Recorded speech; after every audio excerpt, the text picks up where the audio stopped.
Hey everybody, welcome back to Android App Addicts episode 502. This is the show where we talk about Android apps, Android hardware, trips to Disney, and whatever else happened to cross our minds. My name is Mark, sometimes known as the Sultan of the Soapbox Cockrell, and joining me this week, as they always do, the people you're really here to hear about, hear from, talk to, listen forth about are Eric, the executive Arduini, and DoorToDoorGeek, Steve McLaughlin. It's going to be that kind of night. I can tell already.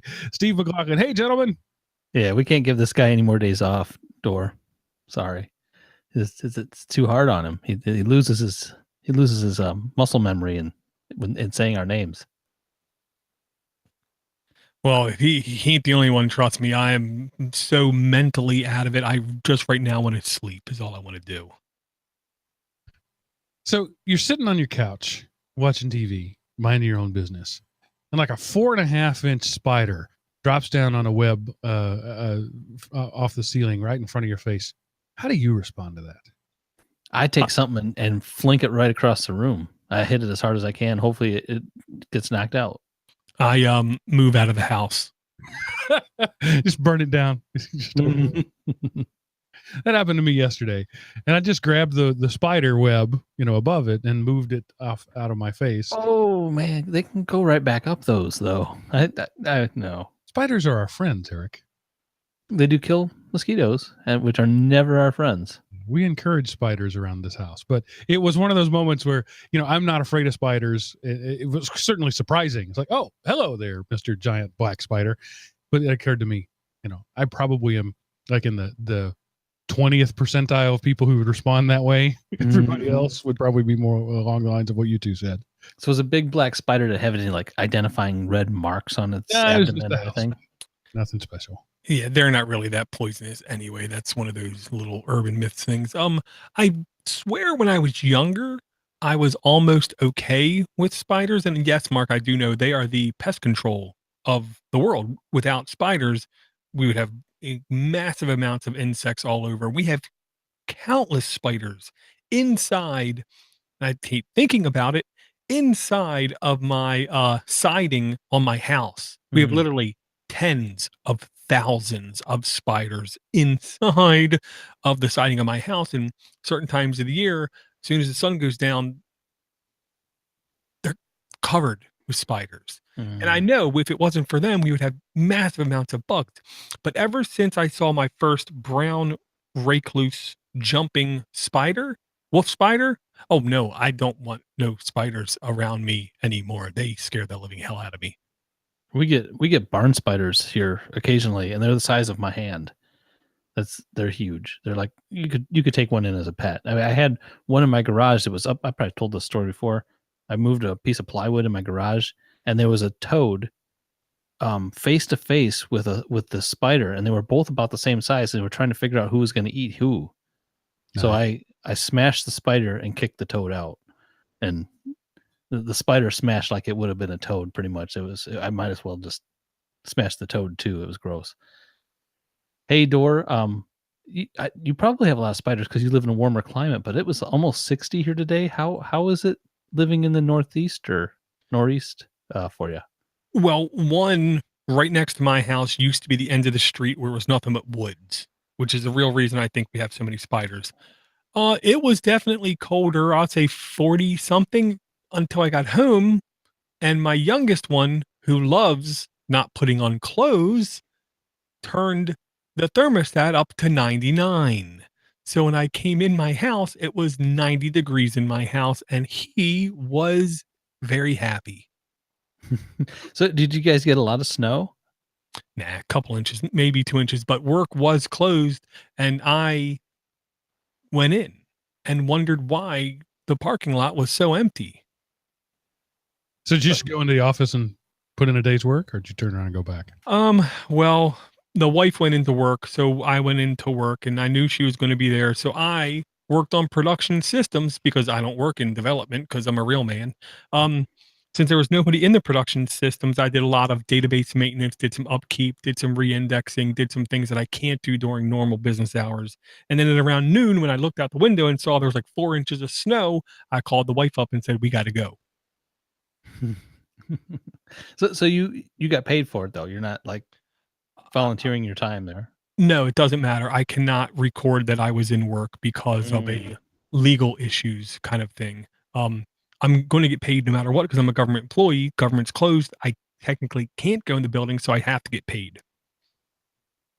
Okay, so your paycheck will reflect that you spent a few hours at work. No, it cannot because Oh. it's a liability. And if I would have went in the building and got hurt, the state would have been in trouble because I was and I would have been in trouble because the state was closed and I was not supposed to be in the building. Yet knowing this, you still did productive work for the state. It was a good time to do productive work. There was nobody there to get in my way, get on my nerves. Technically, I could have taken my pants off and did my work. Well, We're not. other than that last comment, kids, that's how work ethic is, and Door is a model to live by. Well, It's the things you do when nobody's looking is what your character truly is. Well, and between you and me, Eric, I technically went rogue. Technically, I'm not supposed to be doing any of this work, but the unit where I work with the word database in at least their subdescription have a habit of not doing any maintenance on any databases ever. So I do database maintenance on all of our servers, even though I'm not supposed to, because I kind of like not being in the news kind of thing. So Eric, you could either say that was a strong work ethic or that he knowingly violated the rules and was antisocial. It could go either way. Yep. But at least I didn't turn the temperature up to 99 and get almost naked. I've known Door for a while and I've hung out with him, so I'm going to say the first of the two. So my air conditioner went out. It was warm enough in Georgia recently that we turned the air conditioner on. Not because it was cold, but because it was 8,000,000% humidity. And I noticed that the outside unit wasn't coming on. The inside unit was, the outside wasn't. So I called the guy. It's like, it's like 45 degrees here today. I don't need an air conditioner, but I'm going to need an air conditioner. So why not get this fixed? So he came over earlier in the week, and $85 just to answer the phone call. That's how that works. It's a diagnostic fee. Comes in and says, yeah, this unit's working fine. That unit's working fine. The problem is this breaker in between. Great. Can you fix that? No, we don't do that. All right. So I call an electrician.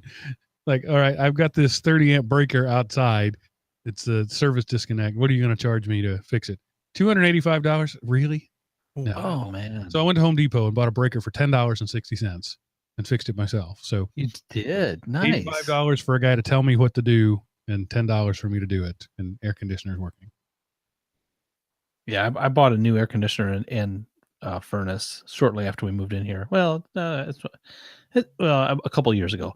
And every summer I have to call them to fix it. I bought the most expensive one, the quietest one, which isn't quiet enough to do a podcast, and the most efficient one. I don't know. I don't see any difference. But anyway, they saw me coming, I guess. I don't know. I thought you get what you pay for. Well, I've got a pile of junk and I paid for way too much. And I just anticipate I'll have to call them this summer again because it's never worked when the summer comes ever since it's been installed. But thank you, York. 13 years ago, and I know that because my 15-year-old was about 2 at the time. I had 2 babies, and it was August in North Texas, and my air conditioner went out. Oh, my. And I called the guy and said, I want the biggest thing you can put in today. I'm not going to argue over price. We're not going to talk about features. The biggest thing you can put in today. And yeah, I might as well have said, here's free money. Please take it all, because I paid through the nose for that. But our unit on the outside is almost the size of a car. I don't know. Our old one, he said, was oversized for our house, and it was maybe a third of the size of this thing outside. Luckily, he moved it away from where everybody's at. It's just huge. I want to have a job where I can take advantage of uncomfortable people, because that's where the money is. True. Well, on behalf of your family, Mark, I'll say thank you. They might thank you in 30 years from now because they're family, but on behalf of them, I'll thank you tonight. Speaking of taking advantage of uncomfortable people, how was the $3 water at Disney World? Try Really? $5. I'm sorry. It was on sale for $3. My mistake. You know, we believe as a family, eating good food is part of a vacation. Enjoying good food and not just corn dogs and chicken tenders. So we got the family meal plan down there, which every meal was between on the bill two because there's 5 of us, $220 to $360 per meal, and in just under halfway through the week, the meal plan already paid for itself. We were already ahead of the game in how much we spent versus how much it would have cost if we wouldn't have done that. So if you buy a meal plan, you just eat as much as you want after that. Meal plan is based upon like meals. We get breakfast, lunch, and dinner, 2 snacks, and alcohol with the meal if we wanted it to be. So I basically pulled what my brother used to pull on my family when he was younger, which was I just looked at the menus, looked at the most expensive thing on the menu. I said, "Give me that." Yeah. And most of the time it was steaks or beef burgundies or that kind of food. And I had some really good steaks is what I'm going to say. Had some outstanding breakfasts because I'm a breakfast kind of guy because, you know, the low carb thing. And I purposely, because we also got an appetizer, entree, dessert. And of course I ordered a dessert, took a spoon, took a little sliver off of it, ate it. That was good. And then push it towards one of the kids and have them finish it. Because, you know, I'm not supposed to be eating that. And nobody minded that at all. Oh, they loved it. They loved it. The one time I went to Disney, I took my kids one time and we did the cheap version of it. I loaded a backpack full of bottles of frozen water that thawed out throughout the day and granola bars and stuff like that. And so we ate cheap at the park, you know, and then at the end of the day, we went to a nice restaurant and ate somewhere.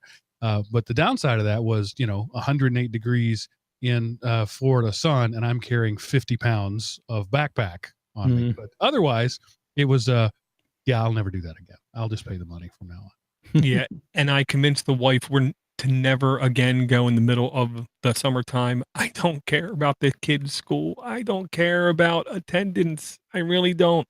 So I have her convinced of that. The last time we tried to go to normal restaurants outside Disney, we found the wait to be bad, the staff to be not friendly whatsoever. Disney is one of the only parks that still let you bring in food and water if you wish. So I'm all for doing that.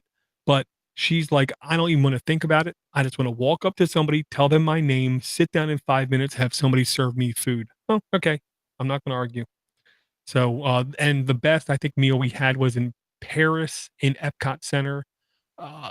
Unbelievably rich, fantastic food is what I'm going to say. All of us thought that meal was pretty much the best we had. Yeah, and we went to every park. Again, I'll say Animal Kingdom was the biggest disappointment by far. Worst restaurant experience ever because they're not Disney owned and operated. Rainforest Cafe, absolutely horrible food, horrible service, horrible atmosphere, extremely overpriced. But they have a real life safari at Animal Kingdom, and that was pretty awesome. The Rainforest Cafe, they've got those other places other than just Disney.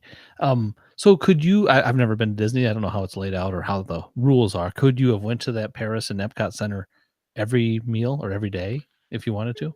Yeah, absolutely. But we didn't have what's called park hopper passes because that is extraordinarily expensive.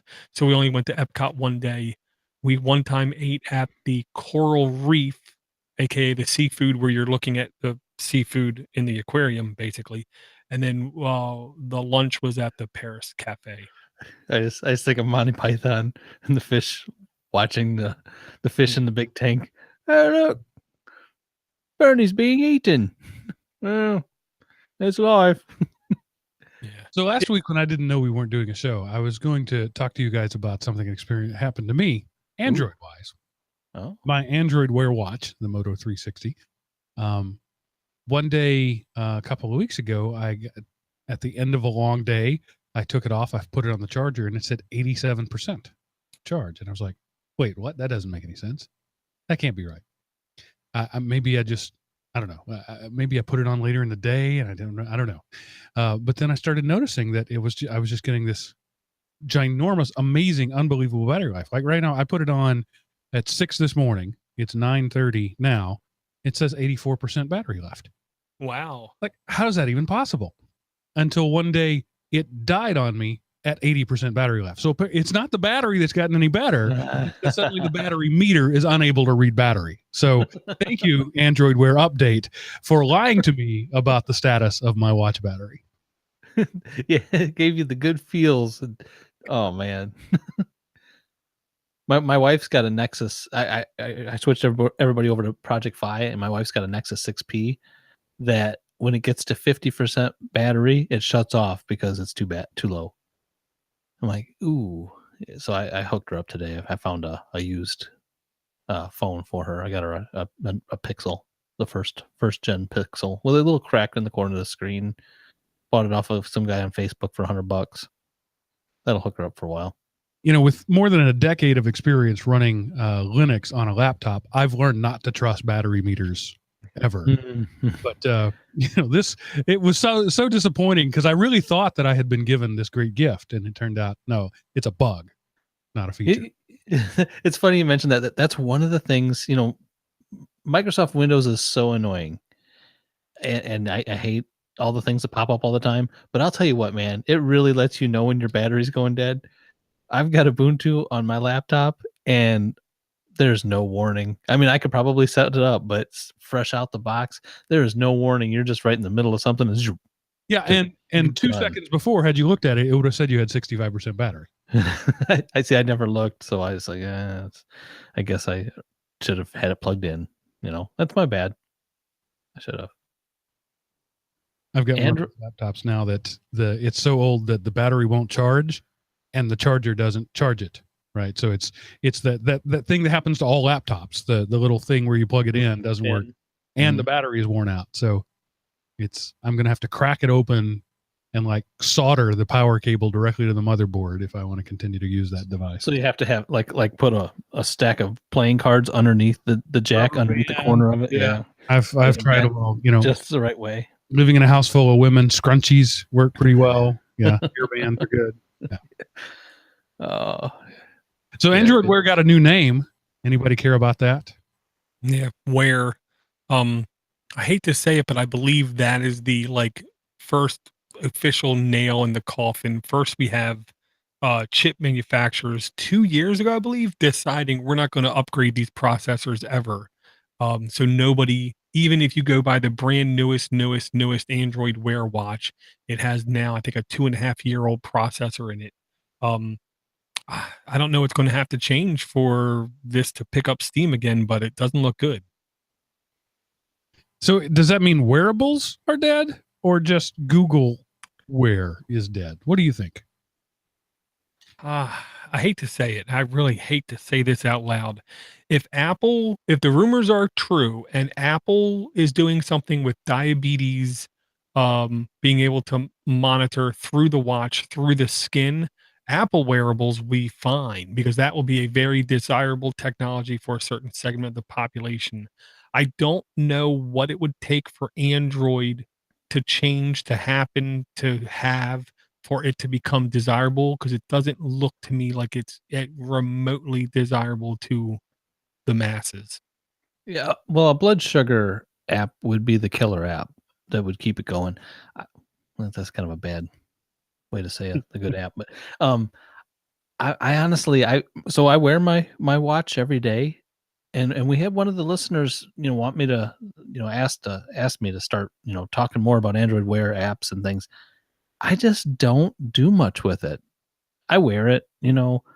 I like showing, you know, I like my you know, episode 500 watch face that I keep on it, but I don't use it much. I walked to work the other day, and I started Fit on it because I don't know why they don't just automatically know that you're walking and keep that track. I don't need to. I shouldn't have to hit start. But then I realized I didn't even have Fit installed on my phone, so that would probably be one reason. But so I installed Fit, and then, you know, 3-4 hours after I got home, I'm looking down and Fit is still running because I never hit stop. I'm like, this is just not right. Don't be so dumb. You know when I stopped walking on the path. You know when I'm home. Just stop yourself and tell me I had a 30-minute walk, not 4-hour long walk that I only walked 2 steps, the last 5 hours, or I don't know. So it needs to get smarter. It's okay. I don't use it for much though, honestly, other than looking at the time. And sometimes it doesn't come up when I look at it for the time. It'll show me for some reason 9 o'clock. And that could be my watch face. That could be the program I'm using for my watch face. I don't know. I still wear it.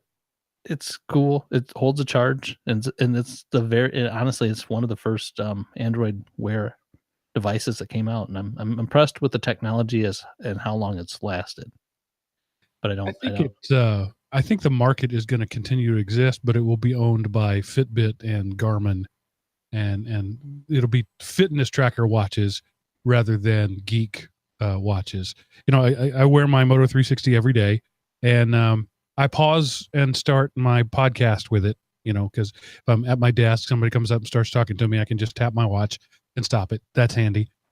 Notifications come in, I read email, text message, that sort of stuff on it. But all of those can be done by, $100 Fitbit. You don't need a $300 Android watch to do it. So I really think the potential is not going to be realized. Or like you said, they're not upgrading the hardware because software isn't making them upgrade. There's no reason to upgrade.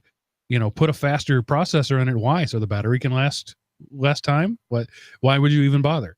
So until there's a need for it, Apple's trying to push a need for it. But the people I know who own Apple watches, they do the same things with them that you would do with a Fitbit or a Garmin. So I think that is going to own the market.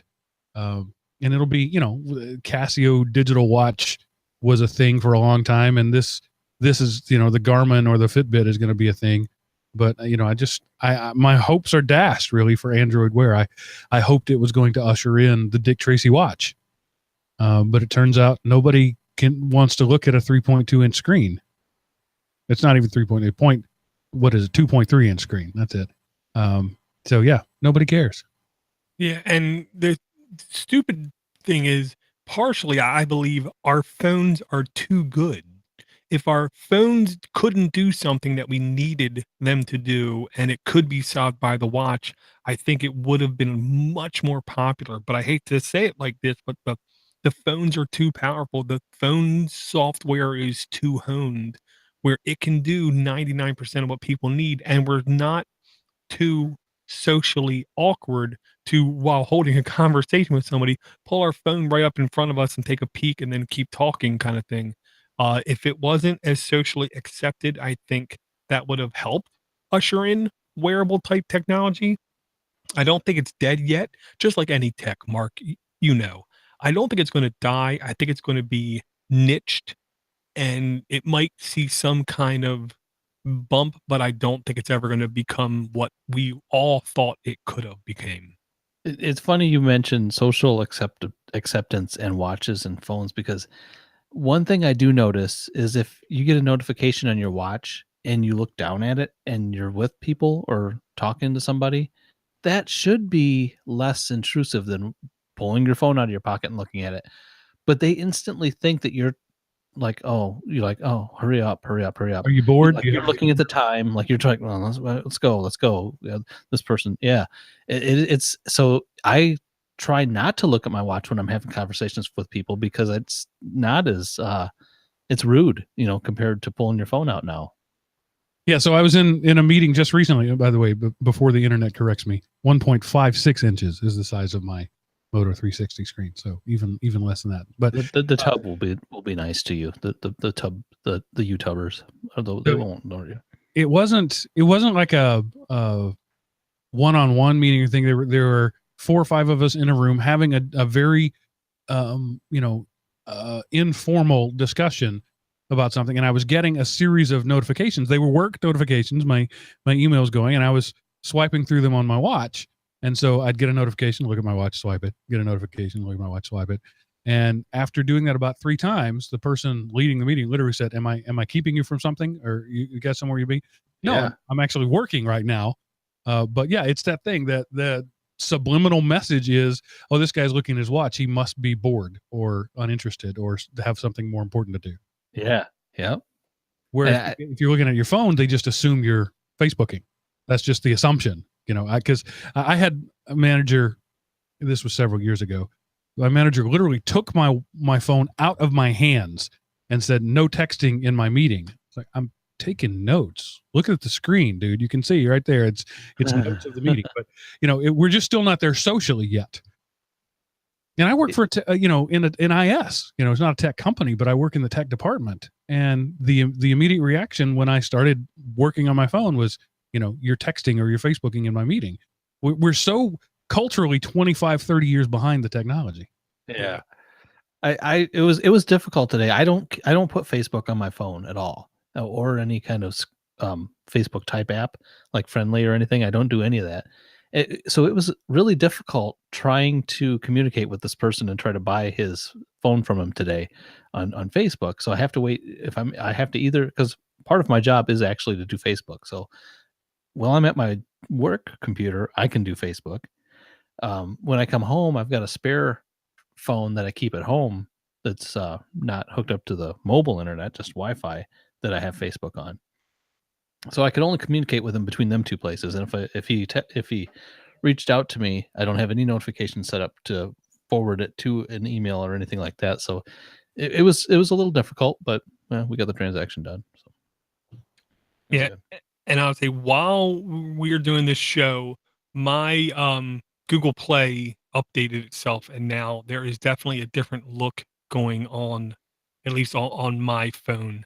But what I wanted to mention was there is something new in Android under games in Android Google Play, and that is instant apps.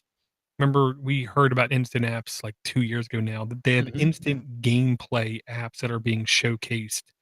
6 games right now. Bubble Witch 3, Words with Friends 2, Final Fantasy, whatever, Solitaire, Mighty Battles, Clash Royale, aka nothing even remotely interesting to myself. But they're there. Yeah. So if you want to experience a game, not download it, have it streamlined, slipstreamed down to you, you can check that out. I tried Final Fantasy. What is that, 14 or whatever it is? I couldn't get into it. It was just way too much. I thought it would be more of a mystical kind of cool game, but it was work. It was a lot like work. Yeah, those games became they started out as the hardcore game. They've just kept elevating it to where, to me, it seems almost impossible to give it to a young kid and say, here's Final Fantasy 14, play it, for them to even understand anything that's going on in the game. They are deep. I think they kind of dumbed it down because now it's like every other one of those games, though. I mean, it's like, I don't know. There's a series of games that are really, really very similar. That Final Fantasy game is not at all what I had expected it was going to be. I was really disappointed in. I thought it was like a first person fantasy sword game or something, but I was way off. So half an hour into our show called Android App Addicts, anybody like to bring an Android app that we could talk about? Nope. All right. We're just going to talk about. Thanks, folks. See you next week. I'm going to bring the that was our April Fool's thing, man. You just not going to April Fool's. Here's like the elephant in the room kind of thing. In case you have not heard about this. Oh, Doria stole my app. Well, then you should have spoke up. I know. Don't go whining. Tell that stuff to the mountain. There's a game on the market that has caught an immense amount of publicity called PUBG, which actually stands for something that I cannot remember at the time. Player Unknown's Battleground. At least Player Unknown Battleground. Yeah. Yeah. PUBG Mobile by Tencent Games Action T for Teen, 330,000 reviews, free to download. It says no in-app purchases, no in-app ads. 4.5 average reviews, 257,000 5-star reviews. Updated March 14th, 2018, size 31 megs, 500,000 installs, current version 0.32. I believe this came out today, maybe yesterday. If you don't know what it is, I don't know what to tell you. This and Fortnite have taken over the, I believe, Xbox 360 and Sony PS4 gaming community. Short, I want to say 3 5-minute games or something like that. Shoot, bang, bang. Third person. I've played it a few times now. I installed it yesterday or the day before. And I'd watched a number of times it be played on the Xbox, and from my recollection, I never played it on the Xbox. This is very similar. Basically, you and 100 people start out, like on this runway, and you just beat each other up for a while you're waiting for the plane to take off. While your runway fills up with 100 people, because supposedly it's 100 people all at once, multi playing with each other on this little map. So the plane takes off. You and this other 100 people are in this huge cargo plane, and you're flying over to an island. At some point, the hatch door opens, and you can choose whenever you want to jump out of the plane. You jump out, and then you also choose when you want to hit your parachute, and then you can direct your way to wherever you want to land on this island. And then after that, you are basically, well, the ones I played were teams. So then you're broke into 2 teams, and it's every man for themselves. One team's going to win. You have certain amounts of time to be in an area, and then the map just keeps getting smaller. Like they call it a red zone. And if you're in the red zone, it gives you a good 3 minutes from now, the red zone's going to form, and you're going to have to get out of there. So it keeps getting you closer and pushing everybody in together more and more and more as you go. And basically the last team that has somebody standing wins. Basically you fall into the map. You're basically naked. You have no guns, no ammunition, nothing, no food. And you fall into the map, and you go scavenging through houses and things to get clothes. You find guns, you find ammo. You can find cars and then just take off driving. It's a really wide open map. Even if you get in the water, you can swim over to other parts of the map. Hey, Eric. You had me naked. Oh, well, you weren't totally naked, but you have underwear. But I like it. The games I wish they were a little shorter. It's hard for me to finish one in the times that I have available to play. I did finish a game right before I started the show tonight too, but the only reason I fell out of that one, I was doing pretty good, but I went chasing after somebody and didn't realize where I was at in the map, ran off a cliff and drove my Jeep into the water, and couldn't get out before the red zone took me over. So can you be killed? You can, yep. Okay. You kill and you be killed. Once you're killed, you're out. Yeah. You can watch the game go on. But it sounds like all the worst parts of Halo. There's no jetpacks, no flying around. That's the thing about Halo, was just too futuristic for me. I didn't care for that stuff. Yeah, this is like a battle royal. So how long are each game session, Eric? I'm gonna guess around 10 minutes. It's I don't know if it's really timed. It's when you last, teams, but it does get smaller and smaller. It forces you to right. Yeah.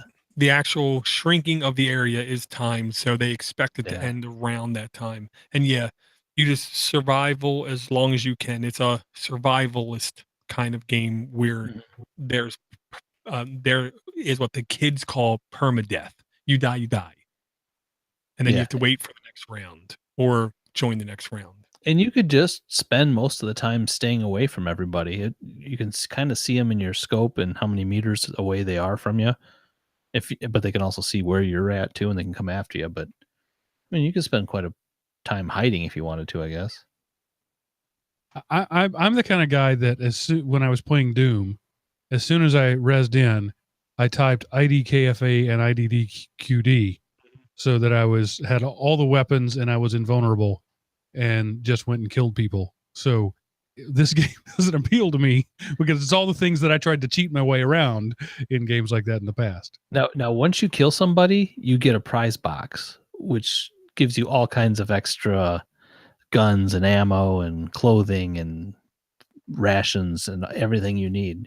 So there is a big incentive to kill something because then you are getting the prize boxes really help a lot. Yeah, I basically my game strategy, which was working, I don't know, well enough, I think, is to find a Jeep as soon as possible. Grab a gun, find a gun, and find a Jeep and just start running people over. and then you get the prize boxes. But then you know they're shooting at you while you're in your Jeep too. But I don't know, it worked for me. The people who were running around on the street didn't work as well for them. So can you like jump in the Jeep and melee you in the back of the head and throw you out of the Jeep? Is that a thing? I didn't have it happen. I was usually coming at them about 30, 40 miles an hour. It's hard for them to maneuver their fingers onto the driver's door handle. So how does that gameplay work on a phone? Right, I can see this on a controller with 9 buttons, but on a phone, I'm playing it on my Pixel 2, and that's one thing too. It'll tell you, which gave me kind of the smiles. It says, based on your phone ranking, you're going to be in HD. I'm like, all right, thanks. So no, it works really good. I mean, there's a joystick on the screen. There's little buttons and stuff for getting in the Jeep and reloading your ammo and switching out guns and things like that. And then you just, your right thumb is your camera. You're just moving around, and then the left thumb is your joystick where you move forward and left and right. Your right thumb also is the fire button. It does work pretty good. There's a lot of on-screen buttons is what I'm going to say. A hell of a lot of on-screen buttons. Yeah, you can hide them and bring them in as needed. There's menus of buttons you can bring in when you need them. And I have to believe the bigger the screen, I don't want to say the easier. I don't want to say the better the experience. I have to believe. Probably. My Pixel is not a large screen, and it worked just fine for me though. I'm going to guess this is not a game for my Kindle Fire tablet. It may play it. It's just low res, maybe. I don't know.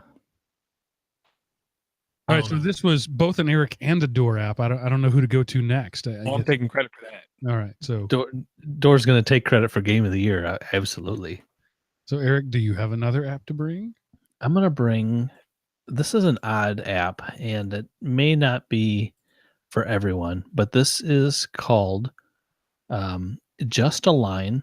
Draw Anywhere with AR. And 2 of these apps this week I'm bringing I got directly from Bill Miller in our Google Plus chat. So this is one of them. He unloaded a whole emptied his tank, I guess, on our Google Plus yesterday, and he gave us a bunch of stuff. So this is Just Align, Draw Anywhere with AR. So basically it uses your phone's camera, and you're pointing your phone at something, and then you can just kind of write and draw different lines on whatever your camera sees, and then it records it as a movie. Some of the examples are kind of cute in the what do they call the screenshots and stuff where somebody's sleeping and you draw Z's coming out of their mouth, things like that. It's just something different. I always like to see experiments with AR. Basically, this is taking the tilt brush that they had come out with originally and bringing it to your phone. The first review is super cool, but no option to exit out of the app. I hate it when developers do that. You love my app so much, you're never going to want to exit. Yeah, I agree. That's true. Try to kill Skype sometime. You can't do it. It just doesn't want to go away. There is no end button. I would say I'm not a fan of this because this is not an app. This is nothing more than a showcase of tech. To me, it's the kind of thing you play with for 5 seconds and then you never touch again. That's a lot of apps for me, Door. Well, I mean, don't It says it's an AR experiment. right, and I'm sure it's cool, but I'm also sure it is not going to do anything that I can't already just think it's going to do and then not be impressed or anything.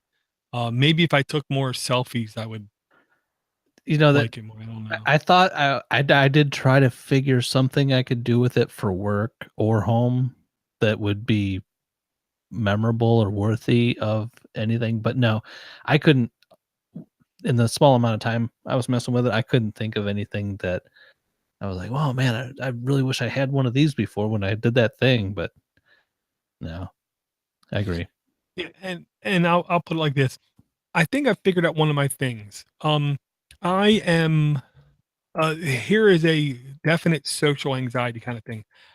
I don't like pulling my phone out and even taking pictures of my kids and family because there are people in the background, people who are around who I don't have explicit permission to take pictures of. I am like hypersensitive towards that kind of, I don't want to say invasion of privacy or lack of privacy or absence of privacy, but I don't like taking a picture of somebody unless it's very explicitly understood between everybody involved that this is a picture that I'm going to take that you have no control over. And that's why I don't take pictures of my kids and post them. My kids, I want them to have control over their likeness. I don't want to. They're my kids, but I don't think it's right for me to post their pictures everywhere. They're their own people, so I don't go randomly taking pictures of anything. Maybe something that's inanimate, but not a person. Not a person ever. I can't bring myself to do it. I don't post any pictures of my kids anywhere. I take them for myself though, and maybe I can crop them or do something fancy with them later, and possibly even print them. Get crazy.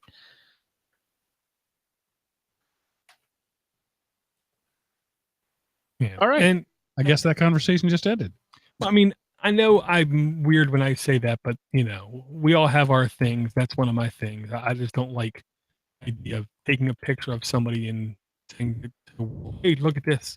I took a great picture of Dor when we were in Orlando of him drinking a Monster, and we were outside of the alligator bar or whatever it was, Gatorville or something like that. It was a really good picture, and it looked out of my eyes. I'm like, man, this is a good shot. And so I took a picture. I was just looking at it today, and there's like you're saying, people in the background. There's a girl taking a picture of another girl. There's two kids looking at their mom, and their mom's like in a bikini. I'm like, yeah, I see what you're saying. There's no, I have no. But it's a public place. They consented to be viewed by the public when they walked out of the house. No.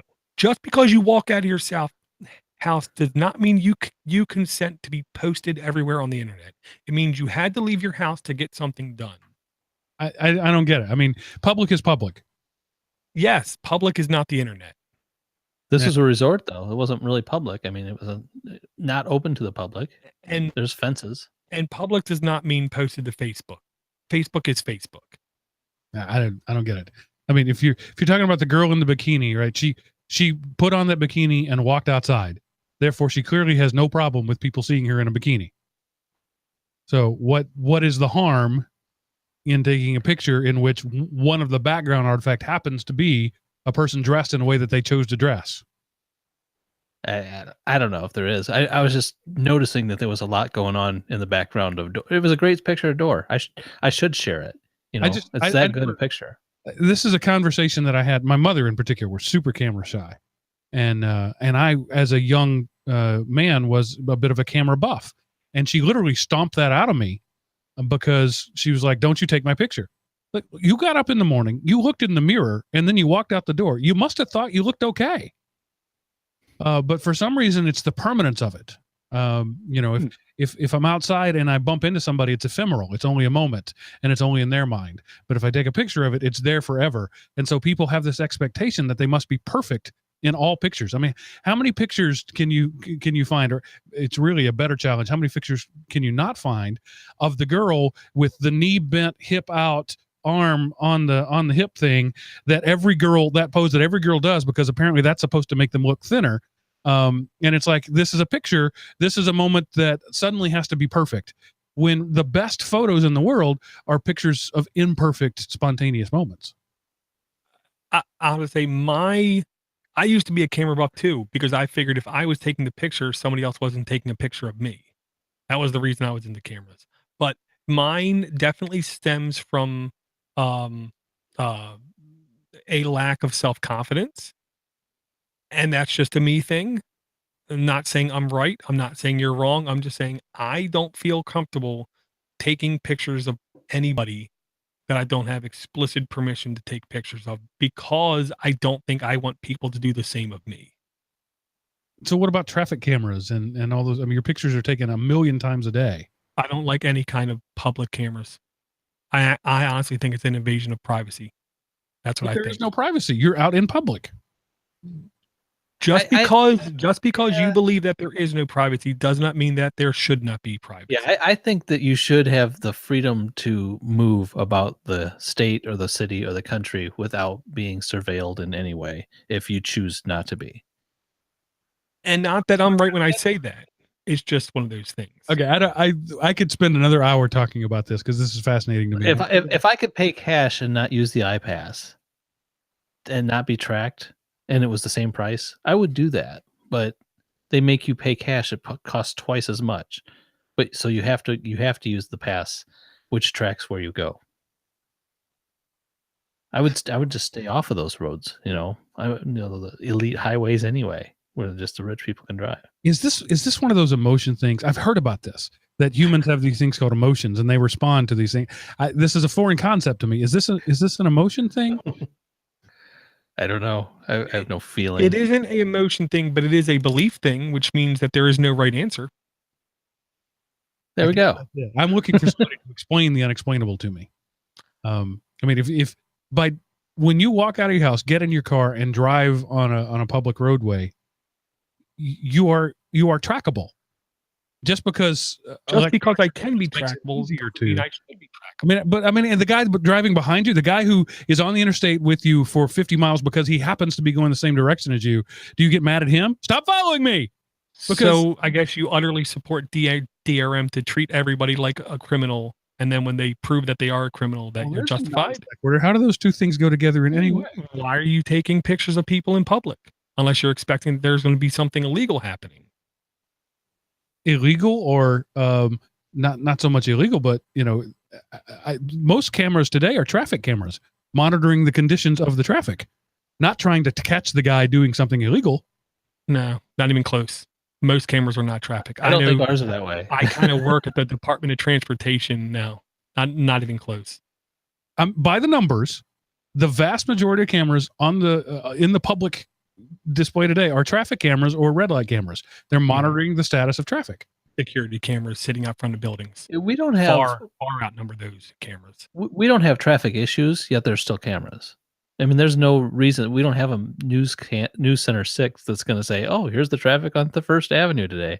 There's no reason for that here, yet there might be a camera. Yeah. And like Google tells me more traffic information than any other service ever does, and they don't gather that information via a camera.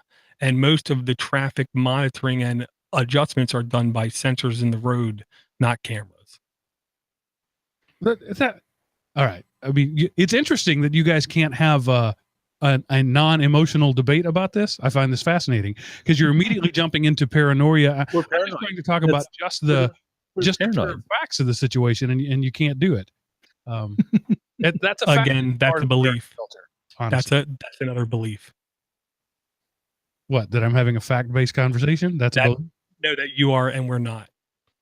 Because I work at the place where they do all this.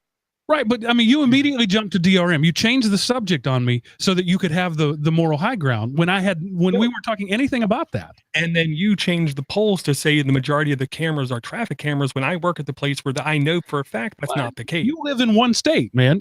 I mean, we're talking about worldwide. You can't quote me worldwide stats. And even if you could, it doesn't change the nature of the conversation we were having. Anyway, I find this fascinating. Come to my show, Sunday, and we'll talk about this. This is not what these people tuned in to hear. I communicate with all the other states in the nation, and the majority of cameras are security cameras and ATM cameras and gas station cameras, not traffic. There's actually very few traffic cameras. I've come a long way. I would never, if you would have asked me 10 years from now or 10 years ago, if I would let a phone read my fingerprint to unlock it, or even have a device in my pocket that I know the microphone will never turn off on, or if I'll have two devices in my house that the microphone never turns off on. Okay, maybe not 10, 15 years ago, I would have said, no way. I would never do that. That's crazy. Why would anybody do that? I've come a long way in my paranoia, but there's still some places where I don't like. Convenience trumps all, and that's why I'm okay with it. And that's why I've got an iPass. Yeah, in my car. All right. So Todd Evans sends us an email writing about an app called Towaga.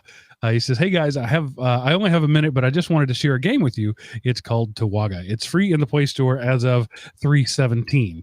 It's an interesting game with a different style of gameplay that uses what I would describe as a virtual D-pad, sort of a King of the Hill-esque, is that even a phrase, style battle. I just downloaded it today, and I haven't had too much time to tinker with it. What I've played so far has been enjoyable and challenging. Hope the fellow Podnutzians may get some enjoyment out of it. Just a reminder to my fellow listeners to give some value back to the show. Patreon.com/Android App Addicts. Even a little bit goes a long way. Keep up the great work."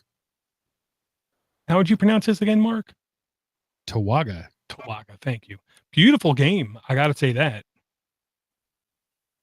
Yeah, I have not played this yet. I probably installed it after his recommendation, but I don't know why I haven't played it. Well, and this is where, if I was truly paranoid, I would say Google must be reading my emails, because the very next day this showed up in my Google Play games list, which it did, but I still didn't install it. I was talking about chicken coops, and the next day there's a Facebook ad for chickens. Right. To which, the sale ends in 24 hours, 99 cents free for right now. So I'm going to install it because it's free.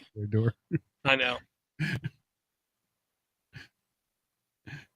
Yeah, it's a cool looking game. I will install it and play it. We'll bring it back to the show after I check it out. I just from the screenshots, I can't say exactly what's going on here. It's kind of a cartoony looking, maybe third person shooter, but it's got cards. I can't tell what's going on. I will. It's still free as of this podcast. So I'll give it a try. Doesn't hurt if it's free. I'm trying to relate this back, and I cannot remember. I want to say this harkens back to an old Mario Party game where you are in the middle of the screen and you have to constantly swing back and forth and around, and kill the things that are slowly coming at you. That's the King of the Hill he spoke of. Okay. Yeah. So you're in the middle of the screen. Enemies can come at you what it looks like from about 200 degrees of movement, maybe more, I'm not sure. And then you're basically have to guard that top of that mountain where you stand, is what it looks. It's 360-degree missile command. Yes, missile command. Good comparison. Yeah. Okay. And a good name. Sounds like a place where Sean Dirty Thumbs would live or something. Yes. Thank you very much, Todd. And Todd he actually upped his Patreon 40%, is what I'm going to say. Wow. Thank you, Todd. Awesome. And if you're, I don't want to. Oh, hey, Todd. I don't want to be crass and give amounts, but if you're giving to Patreon at all, you're probably far in the shadows and dust of what Todd Evans is doing. Thank you, Todd, for your amazing level of support. Todd, I just ordered 2 large spools of printer filament. Tell me what you want, and it's coming to you. All right, next app. Your turn, Door. Okay, what I'm going to bring next, I believe, just got released yesterday, today, one of these days. And it's like a long-running game that's been available on Android in multiple versions. It's called Shadowgun. Sorry, a little thing in my throat. Shadowgun, which is a really good third-person game, reminiscent of almost like mech type activities. You start out. One of the things I'll say I liked about this game was as soon as it starts out, it asks you how experienced are you? Thus, how are the first level or levels going to go? How much hand holding do you need? Which I thought was a good plus. Insanely customizable characters. You go through halfway on rails, is what I'm going to say, through stages and levels where you have to kill what seems like like alien like creatures. I'm not going to say quite like Halo alien creatures, but alien creatures. And what I kept seeing was at least mini bosses or at the end bosses that were gigantic mechs where they all had their specific weak points you had to figure out, find out, and then take them down. One of these gloriously good looking games. But if you do not like the gameplay, you will know it very, very quickly, is what I'm going to say. Again, Shadowgun Legends, completely free to download, does have in-app purchases. I don't believe it has any in-app ads. Yeah, it's a good looking game, Door. Good find. I Yeah, would say you said third person shooter. It looks first person to me, but yes. That you say that. Yes, because I do remember the gun coming up and I'm looking through the sight of the gun. And I will say I actually installed this on my Chromebook flip the whole thing back around, and I'm sitting there playing the game with a 10-inch screen, and it was kind of cool, I'm gonna say. on screen controls like that for your joystick, or are you just more on rails that you don't have to worry about which way you're looking? Your right thumb is basically forward, backward, strafe, left and right. Your right one was move your head around and you tap it to pull up the gun and shoot. There was a little bit of interactivity I saw in the first like 2 or 3 levels, and there is a hub area where after levels you can upgrade parts of your uniform or your weapons or your armor and pick what kind of missions you could go on. So there was like a hub world where there was a little bit more in-depth stuff going on. I honestly didn't have the time to get into that level of depth, but this is like the old Shadowgun that I was playing years back with Eric Salse, 5 years ago kind of thing. Just looks a hell of a lot better. Nice. Yeah, it really looks awesome in the video. Yeah. I wish it was a little bit more mechy, if you know what I mean. But it was definitely fun. How many campaigns did you play? How long did you play it? I went through 3 missions. None of them were extremely long. They were essentially walk up a little bit, take out this mechanical thing, whether it be cooling, security, shield, gate, then walk a little bit further, and then big mech. So I went through like the easiest beginning or tutorial kind of levels, and literally each mission was 3 minutes maybe. Yeah, so that was what I was getting at. Could you play this in line at the grocery store? If you have a little bit of a line or a slower cashier, absolutely. But if you're in a really short line with a really professional cashier, maybe not. So not at Walmart then. You could play it at any Walmart in the country. Oh, you could probably do the whole campaign inside of Walmart. Yes. Well, they might open up a second register though, right when you're in the middle of the good part. Why do they even build 53 registers? What's the point of that? 44 of them break. And then they got to rotate the other 8 over 4 shifts. I was going to say to look good in pictures. I don't know. Yeah. All right, ridiculous. Eric, you're up. All right. I'm going to bring one. I'll tell you what, man. Our email people, our tub people, our listeners really hook us up. So the last one was from Bill Miller. This one is from Ivor Davies. This is an app that he seemed to like. Comparing it to my BB Tan, he has his defense zone. So I installed this for a while, and I still haven't installed. I played it for a while. This is a neat game. It is a tower defense game, which I'm not usually really into, but it's my kind of it's my pace. I can really basically there's a road, and there's army troops and tanks coming down this road, and you just set up some turrets and just sit back and make sure and see how you did. See if your gun turrets and other things you set up along both sides of the road stop the waves and waves of the opposing army. It's fun. It is one you could pause and get back to later if the checkout line did move for you. So it's a possible game you could sit there while you're in line.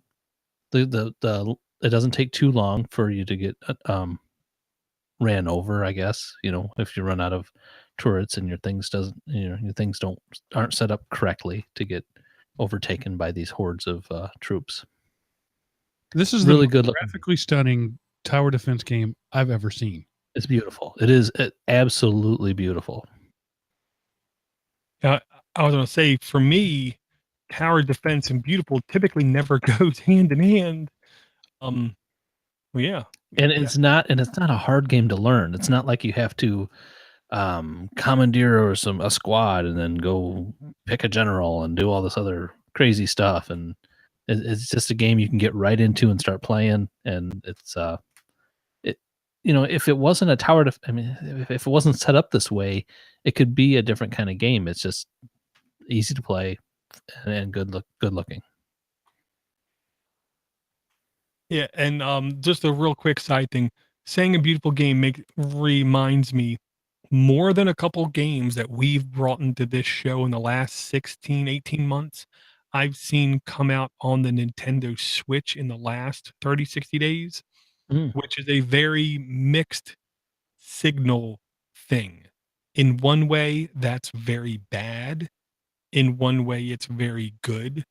It's showing that Nintendo is having a draw from outside their normal market for have people come put games on because everyone's making money. It's bad because I'm sure the percentage of shovelware is going to go up. Looking at these graphics, this is the kind of game I could see someone trying to sell on other platforms, is what I'll say. Yeah, so Defense Zone 3 HD by Artem Kotov. Strategy game, 4.7 reviews, 63,000 reviews, 4.7 average. Installs 1 million, more than 1 million. Last updated December 7th, 2017. A date which shall live in infamy. Yeah, it's true. All right, so app. Now it's time for an email, and this email comes from the Rhino. He says, "Hey, hello, fellow addicts. First, let me say that I love this program. It's the only podcast that I currently listen to on a regular basis. Door brought an app on AAA 501 called Radiogram, and he asked for feedback. I have to say that even though I didn't like the app, it may be fine for others. In my last email, I had said at some point I would talk about my go-to apps.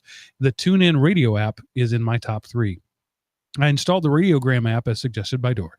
The app is okay, and there are no ads in the app. However, the TuneIn radio app is far superior to this app. I tried to listen to a few of my favorite stations, and none were available. Of the stations I was able to listen to, some had poor sound quality. If you're adverse to TuneIn radio app, has a pro... I think I skipped... If you're ad-averse, there we go, skipped a word. If you are ad-averse, the TuneIn Radio app has a pro version for $10. This does not and cannot take the commercials out of stations, and switching stations during commercial breaks has mixed results.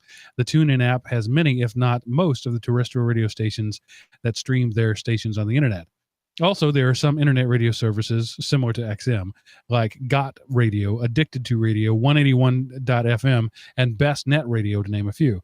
There are also many standalone internet-only radio stations that I love that did not show up on the search in Radiogram. If you really want to find a mind-numbing amount of audio content, install the TuneIn app. Thanks so much for all you do, and keep it up. Peace, the Rhino. Thanks for the email, Rhino. It's good.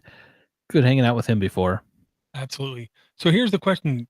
I don't understand, I guess, copyright trademark in this sense. I know to rebroadcast video content, you have to have like explicit written consent. Is it the same, you think, with radio stuff? Because if TuneIn is rebroadcasting all these other radio stations, do they have to have explicit consent to do so? It's not rebroadcasting what's on the airwaves. It's grabbing their internet streamed URL and aggregating them. So it's taking content already available on the internet. It's just an aggregator. Well, then for TuneIn, that's good. Then if Radiogram has poor quality, then I would think they're not doing it that way. I don't know, because I hear poor quality on an internet stream, and I don't know how the hell that's even possible unless they're doing some kind of weird analog catching of it. Yeah, right. They're trying to transcode as it goes or something. Oh, okay. Now that I could believe, like skipping, pausing, buffering. Maybe they're doing that so they can inject their own ads or something too. They slow it down. That's dirty.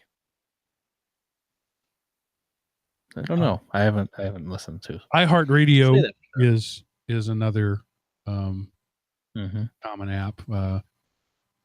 But generally, I mean, I'm not a big radio guy. I haven't really ever been, not since I was 15. But when I want to listen to a radio station, I generally know what station I want to listen to, and I just go either get their app or go to their website and press play. So I've never really had a lot of value on for these, but I have I think iHeartRadio, it may be, I don't remember which one, Last FM, maybe. I have one of those on my phone just for like severe weather instances. So if there's a tornado or whatever, you need to tune into that AM radio station, and you may be out of power, but your phone has got battery. So I do keep one on the phone just for that sort of thing. iHeartRadio must make it pretty sweet for the radio stations too, because they're always advertising that they are on iHeartRadio. Yeah, and the radio personalities I used to listen to, I'm a podcaster now because I loved AM radio, talk radio, and all of the people, I'd say 80% of the people who I used to listen to and just followed like their show, I'd go meet them at meetups, and they'd be at a car show or something. I'd go to the car show and went on pasta cruises and things with them. And the real celebrities all went to podcasting. Yeah. And I'll say just really quick mention about radio listening.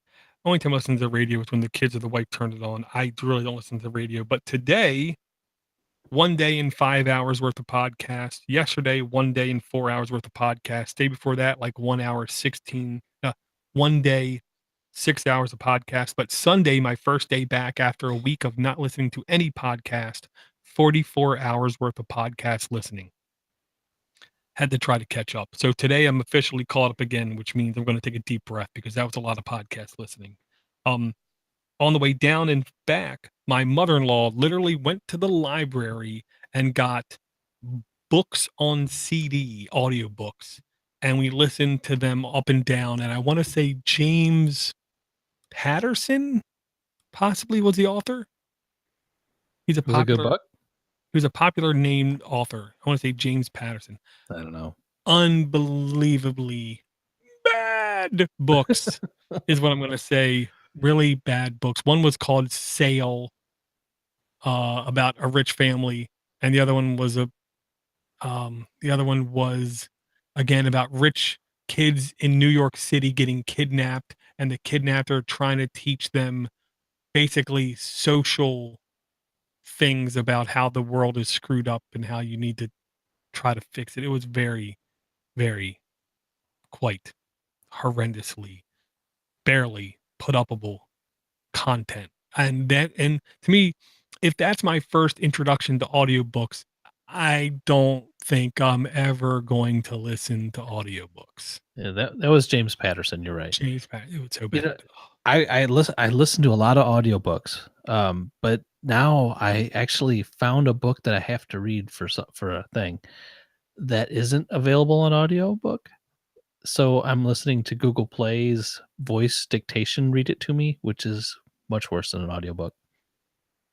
I bet. It's not as fun. It's either that or read it, and she reads it faster than I would read it. So I can do other things and still listen to her, get most of it. And honestly, the book is better than I thought it was going to be, even with her reading it. I didn't think I was going to like this book at all. It's about a butler in the White House, and he talks about, I think he was there for Roosevelt, maybe? I don't know. And all the way through till now. I don't know. Been a butler there forever or whatever. Some kind of person there. That was a movie, The Butler, Lee Daniels. I'm sure it was a book too. But I can't I remember saw what the this movie. book's called. It's like my time with the first ladies or something. I think is what it's called. I don't know. Yeah. I'm a big Audible fan, and if anybody listening hasn't ever signed up to Audible yet, I would encourage you to go to audible.com/Alamanopi. Use my referral link for your first thing. I get a nice kickback. You get a free book. So I Great if idea. you're a podcast listener, you should be an audiobook listener, really. Speaking of audiobooks, I've had the audiobook for Ready Player One for a while, and I listened to it. I started listening to it, and I didn't get through it. I can't wait for the movie. That will be the first movie I've went to the movies to see in a long time. Even if it doesn't, it does. And honestly, the previews don't look that good. But I'm gonna go check it out. To quote Obi-Wan Kenobi, I sense a great disturbance in the force. When that movie comes out, the number of disappointed people is going to be insane. I know, but it's Stephen King and The or movie Steven can't live up to Spielberg, it. and It can't. It's impossible I for know. you know. It's, That- I mean, it was like The Martian. You know, The Martian was this amazing book, and then the movie came out, and it was a fine movie, Right. but it wasn't an amazing movie. I haven't read the book, so I'm not going to be too disappointed. I haven't Well- read the book all the way through. I've And read the that's- book twice. It's one of the few books Mhm. I've reread. Yeah, see, that's why I'm purposely, and that's my excuse, Mark. I'm purposely not reading or listening to Ready Player One until I watch the movie. Because I honestly believe, as just a movie, it's going to be mighty fine motion picture. And what I'm hoping is it stems me to say, well, now I think I need to listen to that audiobook. So now I can get the full force of this environment, this universe. So I'm cautiously very optimistic about what it's going to turn out to be, but I also believe most of the book readers are going to be have a lot to complain about. How dare they not make this exactly like my 12-hour reading experience in a 2-hour movie? How dare they? I did see a preview for the new Deadpool movie today too. That's probably gonna be. My son keeps going to this place. An hour and a half away, there's a town called DeKalb, Illinois. And anyway, they got this movie theater where all the seats are recliners. Yeah. That's where he goes. So I think that's where I'm going to go see Ready Player One and probably the next Deadpool. There's one of those not far from me, but it's like $18 a seat. And so when I take the family, it's $100 just to get in the door. He's and then never told me how much it is. popcorn. Yeah. Probably. Yeah. He's never told me how much it costs to go there. Yeah, I think ours was around $14 or $15 mark, and I said to the wife, the movie better be better than this chair because it really wasn't that comfortable. Oh, I was paying for like $90 for movie tickets, and I turned to my kids and said, "You people are expensive." And the lady behind the glass said, "Yeah, I know. I don't know why we charge so much." I'm talking to you, but no, thanks for the truth in advertising there. All right, I think it's time to wrap this thing up. Let me ask you guys for one last app or a tank emptying moment, and let's put this show to bed. Eric, you first. all right. I've got one called Flight Pilot Simulator 3D. This is an airplane simulator game. This is a kind of an addictive game, guys. If you want to fly around in a plane, it's a fun game. It has different way to kind of cheat, I guess. You start out with a prop plane, and then you work your way up. You deliver passengers here, or save some guy who's stranded there, drop a package here. You build up some money, and then you can buy a jet. But before you even buy a jet, there's a thing so you can hit everything at 2x speed. So it almost makes your prop plane as fast as a jet, sort of. It's kind of hard. So it's nice. I mean, I like that. And then the jet, you can also do the 2x speed, so it's a little faster jet. So I own a Learjet and a little prop plane, or two prop planes and a Learjet right now. You can end up buying huge, Air Force jets and passenger planes and stuff like that. But landing and takeoff is tough. Mostly landing is really tough, but you get to learn it, and it's a neat game. Really good graphics. I'm reading one of the reviews, and the guy complains about the fact that he's got to land a plane carrying 200 people on a boat, and that boat's not nearly big enough to land that plane full of 200 people. No plane that could hold 200 people could ever land on that. So that says that the thing must be really realistic if he's got people thinking in those modes. The aircraft carriers are tough to land on. Yes. Well, there's shouldn't they be? They should be. They are every bit as hard as they should be, I think. I'll just say the only thing that makes me skeptical is it's called Flight Pilot Simulator 3D Free by Fun Games for Free. Rated E for everyone. Which rarely is something that honest and out in the open. Typically, if it says something like that, you're paying some other way, and it does have in-app ads and in-app purchases. Well, yes, you can buy it. You don't have to. It could be free if you wanted to play long enough to earn enough money to buy those planes, or you could just spend the money and get the planes sooner and buy them for cash. 1,935,000 reviews. My goodness. That's weird because 50 million installs. It's a beautiful game. I've never gotten into a flight simulator game that I probably went back to as much as this one. I would say that. I'm not going to lie, Eric. These numbers alone make me say to myself, I have to install it. There has to be something here. It's an addictive game. Just saying that. Install. You'll have fun. Yeah. Now, I'm going to need your assistance, Mark. And as soon as you click the link, you should understand completely why I need your help. I can't read the first word. Archlion. Archlion. Archlion. Yeah. I literally turn to a wild animal on the road with headlights in my eyes. I look at the word and my head turns sideways. I don't remember ever seeing that word before in my life. Archlion Saga. Archlion Saga, pocket-size RPG by Chemco, role-playing, E for everyone, 861 reviews, does contain ads, in-app purchases, completely free to download. Chemco is actually a semi-popular game dev. 4.6 average reviews, updated March 14th, 2018, 36 megs in size, 10,000 installs, version 1.10G. This is definitely a game that harkens back to like the Super Nintendo 16-bit style of gameplay.